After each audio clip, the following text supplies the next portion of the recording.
everybody, welcome back to my channel. Today I'm bringing you my February favorites. These are the items I loved during the month of February. It's March 1st today, so I'm trying to get this on time with all the rest of the YouTubers here.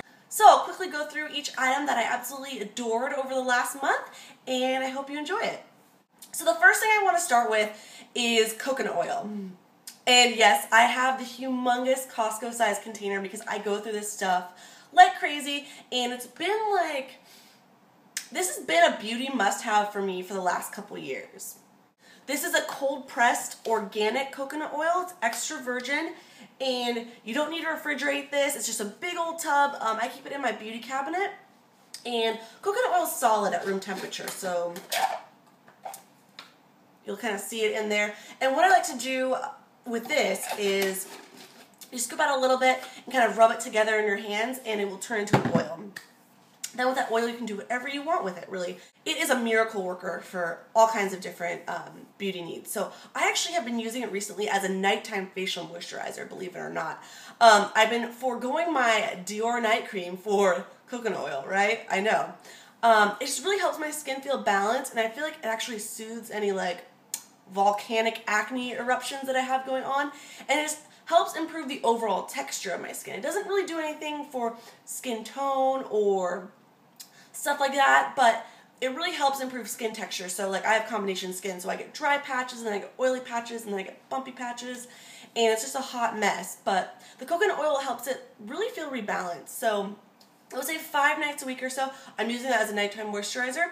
I also use it about once a week as a hair mask. So I've talked about that before, just soaking my hair in coconut oil, going to bed, and then showering and rinsing out my hair with shampoo, conditioner, and all that the next day. And that really makes your hair a lot more smooth, soft, and manageable.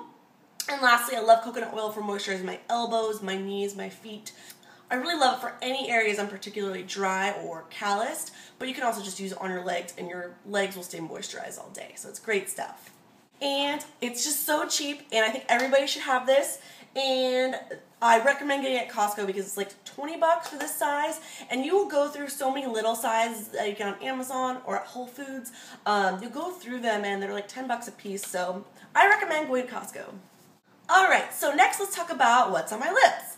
I've been reaching for an oldie but a goodie. This is one of my long-time favorite products in my makeup collection, and it's a Givenchy lipstick. This is like by far the most luxurious lipstick I own. I don't have any Dior, Chanel, or YSL lipsticks yet, but I gotta say this Givenchy one's really nice. It's nice and creamy. This is from the Rouge Interdit line. How's my French accent for you guys? Rouge Interdit, and it's a beautiful nude color. Voluptuous Nude number 26. There it is right there, and it's what I have on my lips right now. I like it because it's a glossier lipstick. When I put it on, I feel like I can still like rub my lips together, and it's really smooth, really creamy, and it lasts a little while. It's not particularly long wearing, but I do like that it's moisturizing. My only kind of downside with this product is it smells kind of a little bit old lady-ish, but beautiful color, beautiful formula, a little bit more expensive, but definitely check it out next time you're at Sephora or Nordstrom, just to like stop by the counter and just see if you like it. So yeah. So over the last month, I've really been trying to wean myself off the Naked palette and move into other eyeshadows in my collection. Preferably like single pot eyeshadows that I have, just to like, you know, use stuff I haven't used in a while. So I'll cover what I'm wearing on my eyes today. You'll soon see this in a empties or products I've hit pan on video, and it's MAC's Eyeshadow in Vex. Now, I actually took this traveling, I think last year or the year before that, and it shattered in my luggage, so I kind of like pressed it, so it's a little bit crumbly, but this color is really something special.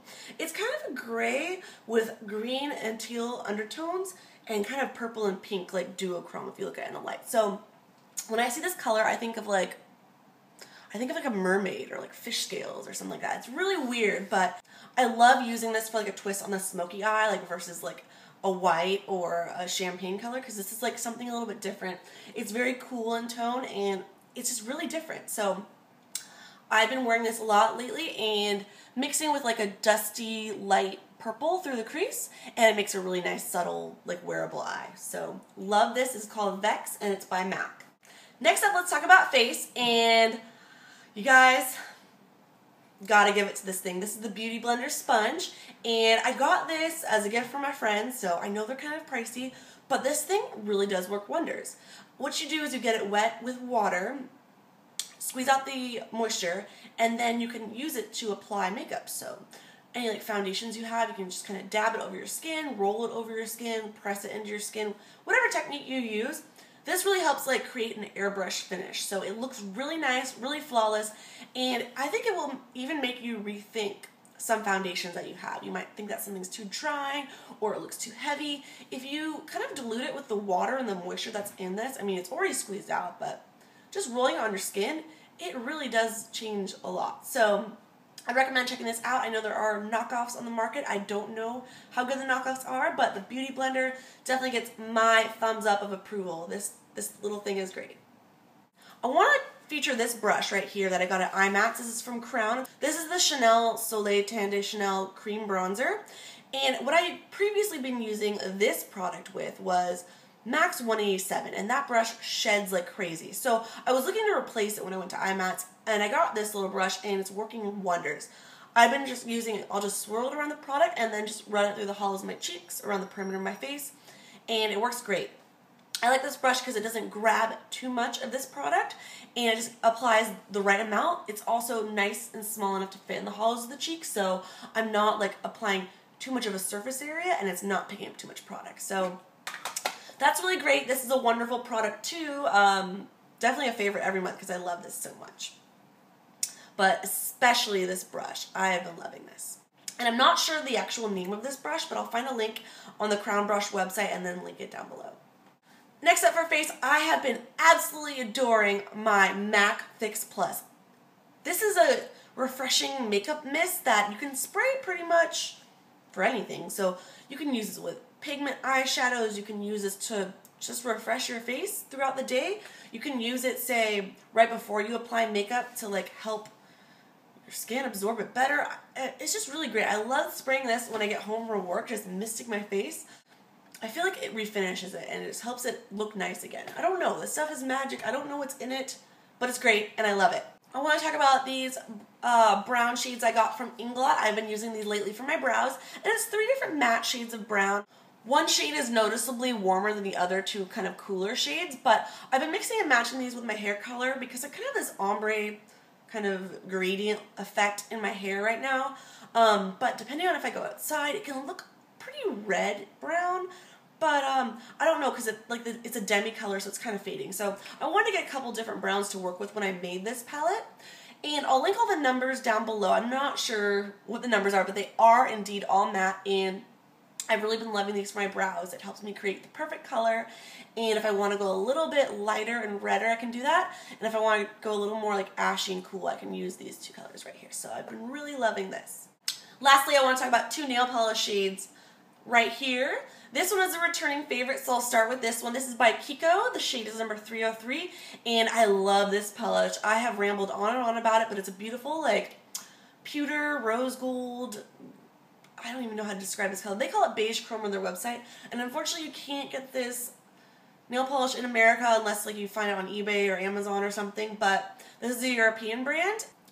So I have this shade right here on my ring finger right now, and it's great because it catches the light, but at the same time it's not too distracting. So I think it's very office appropriate and business casual. So if you work in a conservative work environment, I think you can still get away with this color. It also stays on a long time. You can't notice it. If you wear it like a week, you can barely notice the peeling on the edges. So really love this color. It's great. And when I'm feeling like I need a bright pick-me-up, I've been reaching for Zoya's Alley. This is a beautiful, like, hot pink electric neon. I mean, this is just, there's no shimmer to this whatsoever. It's all creamy, and I feel like the camera can't even do it justice right now because it is so fluorescent. I wear this color year-round, especially on my toes. I mean, all the time, but on my fingernails, mostly in spring and summer, but occasionally in fall and winter if I need a bright little pick-me-up. So I believe this is a permanent color. I think you can find it on the Zoya website, and I will be happy to link that below. So that's about it, everybody. I want to thank you so much for watching, and I'll see you very soon with another video. Bye!